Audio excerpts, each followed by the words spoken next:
Hello everyone, I'm VictoriaMoonlight and welcome back to the Regality SMP. Today, we're going to be opening up a new shop. And it's going to sell all the different edified woods that we had. See this purple wood up here? We're going to be selling that.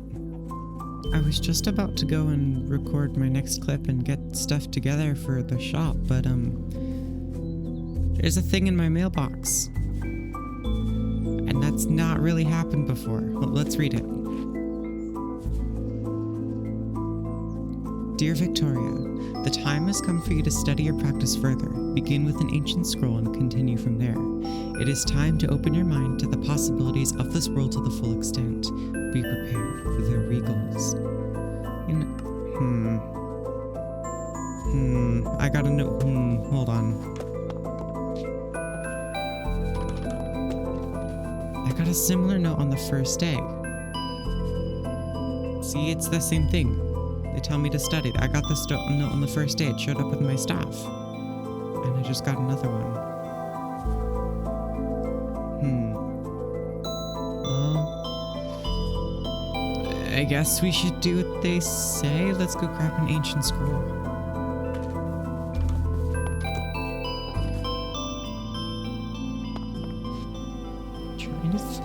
I'm trying to think of one that would be good for this. Something simple to start with. Let's start with let's start with this one.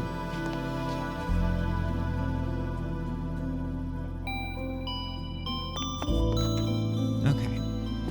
We can just make a small little board for this. Real quick.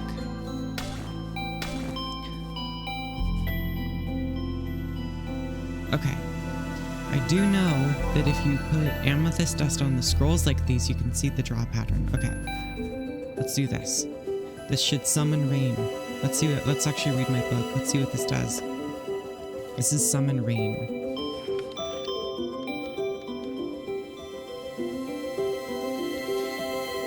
It will summon rain across the world, costs 1 charged amethyst. Okay, I have plenty. Alrighty, let's see what happens. Okay, here goes nothing. Huh. Let's check the book. I just unlocked new chapters.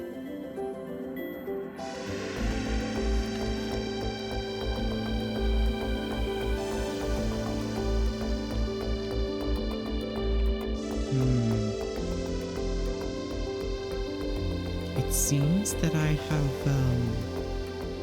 Interesting.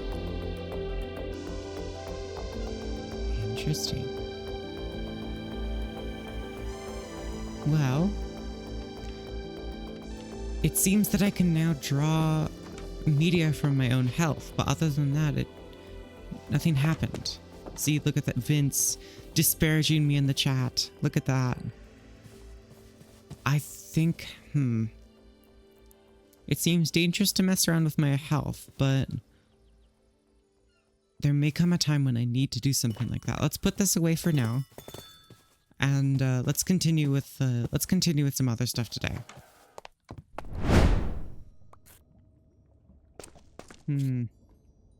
It's a bit later in the day. I've gone mining, and I've come across this situation. This happens when I'm mining, but I've come across this situation.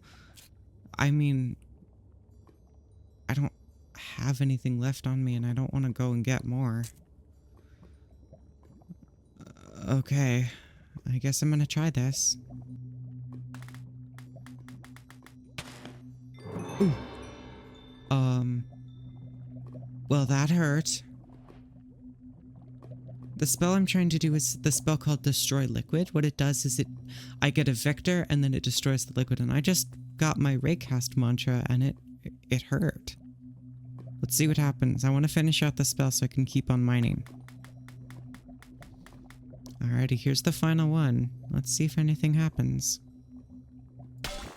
Ow.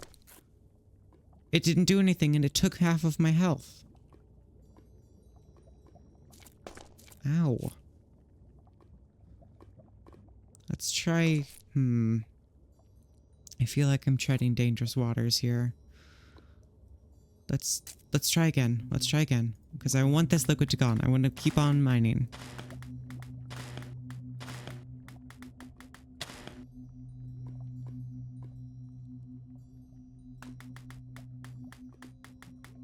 Okay. Here goes nothing. Wish me luck, everyone. Ow. Well, that sucks. Ugh, let's go get our stuff. Well, all I did was just die. I have a feeling that something will happen if I take myself further, but not far enough that I die. I'm almost tempted to try it in a weird sort of sense. I finally managed to get rid of the lava, and I brought some extra stuff with me, and I'm kind of just tempted to run the charm out and see what happens if I take myself close to death. That sounds wrong, but it feels really right.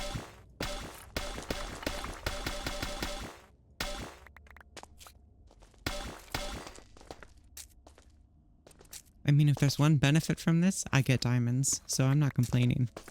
But, creeper! Oh gosh.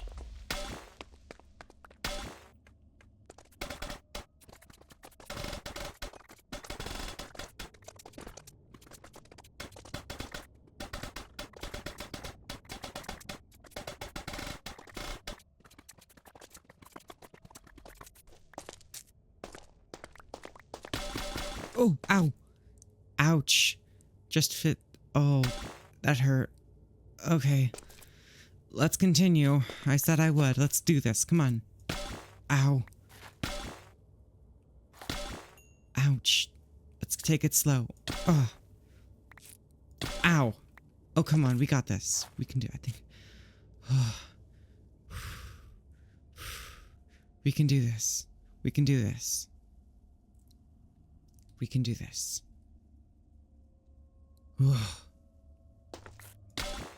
Ow. That didn't work. We should try something else. Well, it seems mining doesn't work, so I figured we should take a more mathematical approach. At least I got diamonds out of that. I think that's about the only positive, because I died twice. I'll put this stuff away, and then we can come in with a mathematical approach to this. Okay.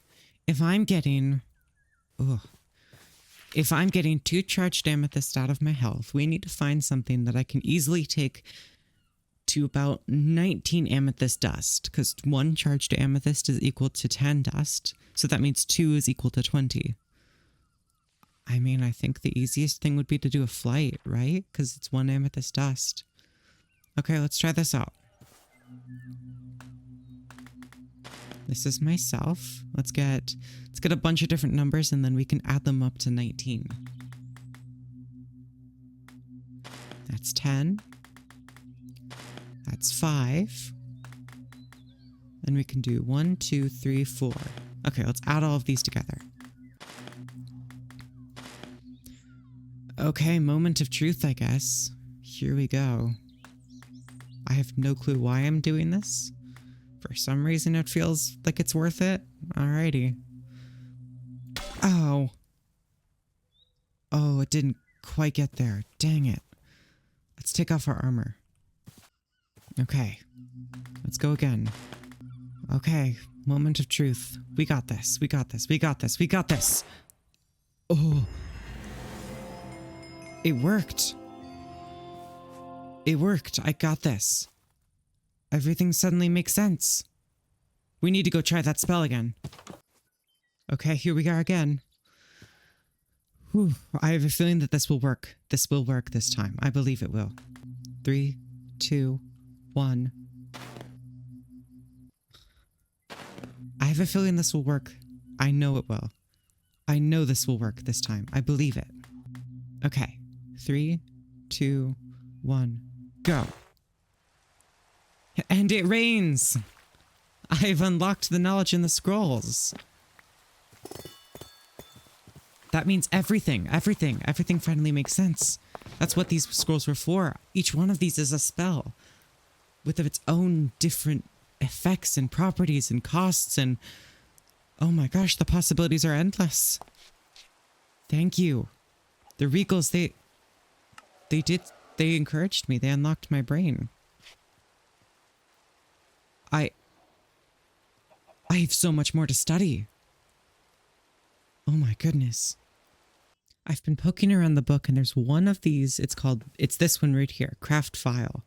Basically what it does is it gives me a glass bottle item in my hand that acts as amethyst in my inventory. So let's just cast this and then I'll cast it with some charged amethyst and then I can actually demonstrate what it does, really. Okay, here goes. I'm gonna need to grab that item entity. So here we go. I've done this stuff before, so an entity raycast, so it gets where I am, and it gets where I'm looking, and it combines the two to get an entity. Now for the complicated bit, I'm going to be casting the craft file hex here.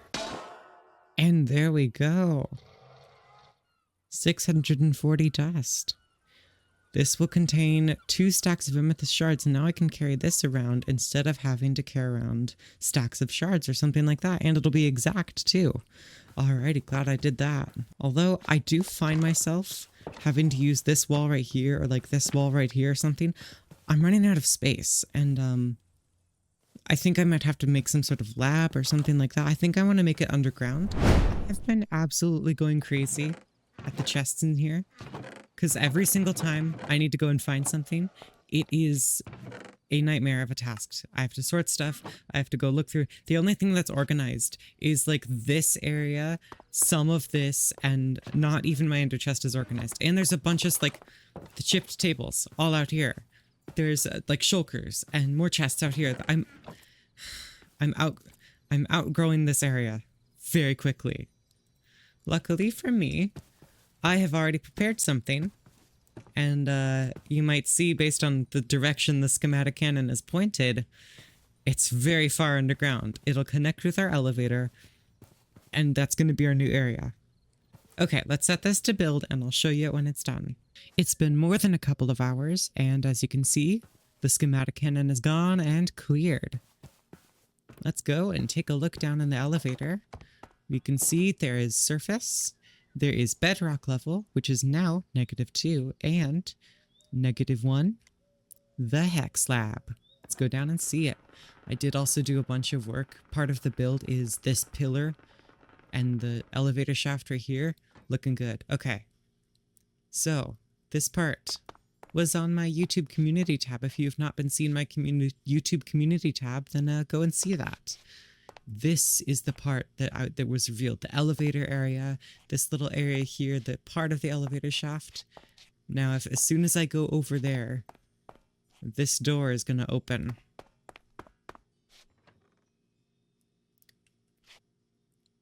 Take a look at that. Create ingenuity. And if we step away, it closes automatically. So let's go dig down here. I can show off how this was done. Okay, so there is a player detector from Night Owl's mod, Spectrum. The player detector detects any players in the area. The person who placed the player detector gives out a 15 strength redstone signal, and anyone else gives out an 8. This range lasts for 10 blocks. So using a comparator and a redstone block, you can easily make a quick lock. So I placed these down, which means I'm the only one who can open the door. There's another one on the other side of the door over here, and it basically extends the range. They both lead down into the same thing, and this is a crazy, crazy circuit. I don't really understand how it works. You should ask Vince Mars. He's the one who helped make this thing. I yield to his genius. This looks amazing, and I don't know how it works, but it works great. There's a little system here for a gear shift and a clutch to make it safe, and the door, and there's a water wheel over there with some gear shifting to make it go fast enough, and there's some crazy stuff, and there's a hole dug out over there, and this door was a nightmare to figure out how to make it work the way I wanted it to, but it works now, and I'm the only one who can have it open, and it will be open as long as I'm near it. Alrighty, let's do a big turnaround. Whoosh. We move over in here. The door is gonna close behind us. And this is the first room anyone will see of the Hex Lab. So as you can see, we've got our amethyst scones. I don't know how, sconce. There we go. Amethyst sconce. We have these littered around the place. We have them in the air. We also have some ender lanterns up here as well. We have the ancient paper lanterns, as well as some edified fences and some chains, and a whole big room with a storage system that's going to be labeled and sorted. It's going to be amazing. We have workstations in this section and a crafting table. You can see that there's a crafting table in each corner, which is just for convenience because no one can have enough crafting tables. So we have our cartography table, a stone cutter. We have a smithing table and a loom. On this side, we have valuables chests right here. We have an ender chest and an anvil.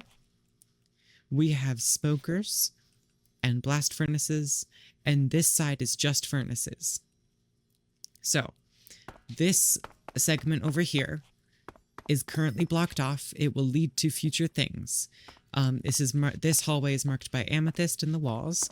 I placed this in all the different walls so that way it'd be a lot easier to differentiate where we were. It'd be a nightmare otherwise. I was having a time of it in the creative testing world. On this side over here is the lapis hallway. And on this side over here, across from everything, is the deep slate hallway. So this one has slightly less amethyst in it. And behind here is my cozy little bedroom. I have my official bed here that we can now set our spawn in. There's more deep slate in the walls. There's little curtains along the bed, so it's like a 4-corner bedroom. And there's spots up here to put some artwork. So if we get some crazy fan art, I can use one of our amazing mods called Immersive Painting, and I can put it up on these walls. If you have something you'd like me to put on any of these walls, put it in the comments. Let me know, and I will do my best to oblige. Heading out here.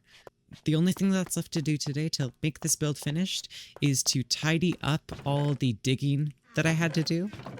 I will do this, and yeah.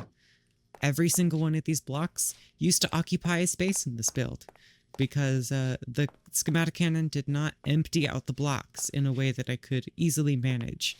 So we had to dig them all out, and it was a lot of trouble. We are going to go into a super fast, speedy time lapse. We're going to sort the stuff behind me, and we're going to move all the stuff above ground down here. We're going to sort it. We're going to make it look good. It's going to be awesome. 3, 2, 1, go!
Okay, done with the stuff. I moved everything to this giant wall of chests. I emptied the starter house, as you could see. If you have any idea what to do with the starter house, put it in the comments, because right now it's just like an empty shack, and there's nothing really to do with it. Let's move on. I'm like really tired right now. We're gonna take a break. We're gonna come back later. And we're going to sort all of this. We're going to put signs on all the chests here. And hopefully all of this should compress.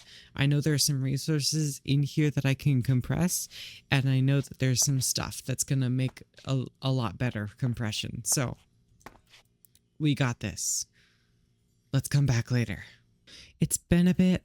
I've had a proper rest and a break. As you can see, all of the things here are still here. But I divided each of these into 4 different corners. The signs I'm using are not edified signs, they are mauve signs. They're from the Regions Unexplored mod, and they are very purple. They're kind of a lighter purple, so it does provide some nice contrast. On this side, where with our ender chest and anvil and some treasure stuff, I put decoration and personal items. This is going to make stuff a lot easier to access near the stuff I need to access it. Over here, we have wood, colors, and nature. With our special workstations over here, it's going to be a lot easier to keep some of our decoration blocks, some of our color blocks, and some of our wood blocks. In this corner, we have the rocks and sand. With the furnace, I said, hey, we're going to need to smelt some stuff, aren't we? So rocks and sand, they're going to go in here. And over in the last corner, we have our ores, gems, and our treasure goodies. With the blast furnace and the smoker, it's a perfect place to keep everything. So let's move all of these things into where they need to be, and let's take down this chest wall piece by piece. Alrighty, this first corner is done. Our decorations and personal items. We have tools. We have equipment. We have 3 boxes for furniture, because trust me, we're only filling up 2 right now. But this will fill up over the course of the season. We have a box for our potions. It's not that full right now. On this side, we have 2 chests dedicated to hex casting. We have a chest dedicated to the other mods. We have engineering, so that's some of the create blocks and all the redstone components we'll be using. We have another box dedicated to the chipped mod because all of its variants and all of its benches are really cool. And we have a whole box for shulkers, and I'm sure this chest will get filled up eventually. In our precious stuff, we have some of the stuff I carry around right now because I've been using my whole inventory space. We have player heads, we have communication from the Regals, and we have some other note paper that we can write into letters. The next section, woods, colors, and nature. Whew. I'm gonna be honest, folks, this is already taking a long time. This is gonna be a challenge, but we can do this. I managed to get the second quarter done. There is wood, logs, and planks, processed wood, crafting materials, dyes, and colored blocks, mob drops, in an unassigned chest on this side. We have nature 1, nature 2, foliage, seeds, dirt and grass, and an unassigned chest. On to the next section. I just finished the third quarter over here. So we have raw stone with a bunch of bottomless bundles purchased from Night Owl with her mod Spectrum. Then we have mossy stones, gravel, sand, and then other gravity blocks in an unassigned chest. On this side, we have 2 chests for processed stone stairs and slabs, processed stone walls and fences, the slate and its variants, and then a spot for the processed amethyst variants like the slate and amethyst pillar right here.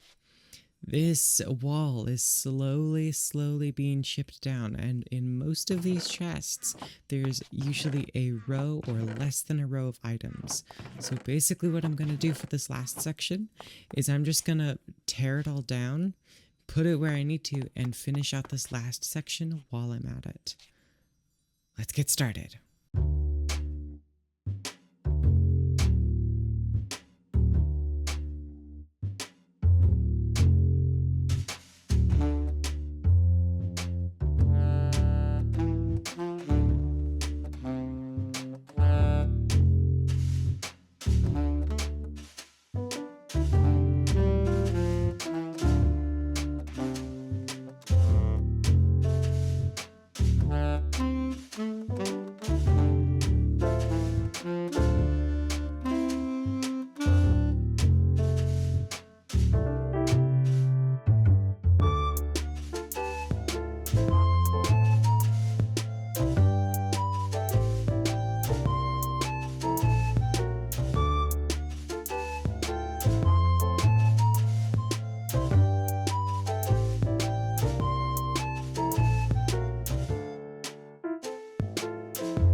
And with that, we can officially call ourselves moved in.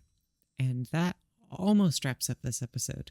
We have one more concept we're going to discuss today, especially with hex casting. We're going to drop something off at Shinko's base, and then we're going to try something a bit interesting. The concept we're going to be talking about today has something to do with this glyph right here, destroy liquid. Let's go over to the surface and let's go and test this out, and I'll show you how it works. Alrighty, I'm over on the surface here, just over here, by this lake of water here that it's okay to destroy.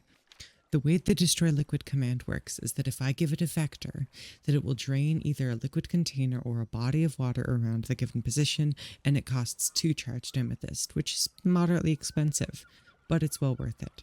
So let's go through our motions here and let's get this charm all worked out.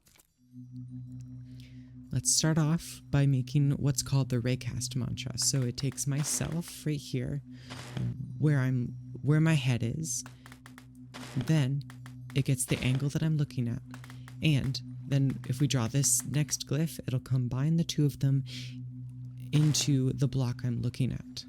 This basically works as if my head is here and it's looking here, where would that block be if there is a block there? Since this works as our vector, next what we're going to do is we're going to do the destroy liquid command. So that looks something a bit like this. Now as soon as I release that, this water in front of me is going to disappear. Whoosh! And the whole thing is gone. It works much better than a sponge. It has a far more effective range, and this is going to be insanely useful for a project me and Shinko are working on. So, let's get this charm set for him. This charm already has something in it, so we're going to have to erase its contents first. If we hold this charm in our offhand and then do this glyph right here, this is erase item. It erases the item contents inside of it. So now this is a blank artifact, and I've already named it for him. So we're going to drop our amethyst on the ground. We're going to put our artifact in our offhand, and we're going to do some glyphs. So I'm going to speed through some of this and then explain it as we go. Alrighty, I'm about to finish casting out everything else. Here's what this stuff does. This first thing up here is basically a raycast mantra, but for an entity, because we need to target that little amethyst crystal stack right in front of me. Then this next part is a list containing the instructions to do the raycast mantra and then destroy the liquid. If I combine these two and this massive glyph right here that will cast the artifact together, then we're going to get a reusable solution to destroy a bunch of liquid very quickly. And to confirm it works, boom. So this artifact, once it's completely depleted, will then begin to pull amethyst or media from my file from the inventory. That way Shinko can use it on his own, and I don't have to go and recharge it for him every single time. I'll drop this off at his base later, and right now I have something else I want to try. I was looking around in the book and I found something quite interesting. If we go over here, internalize pigment, it says I must be holding a pigment in my other hand to cast the spell. When I do, it will consume the dye and permanently change my mind's coloration, at least until I cast the spell again. That should change these blocks and these lights here and some of the other particle effects that I can emit. I crafted a purple one, and I'm really curious, and it should change these particle effects too. I'm really curious if this changes my mind's coloration, and my magic is all about thought, and thought can often determine self-image. This might change the way I look too. I mean, I kind of want to, I still want to do it. Let's go for it. Alrighty. Let's get this pattern all sorted out. Okay, here goes nothing. 3, 2, 1.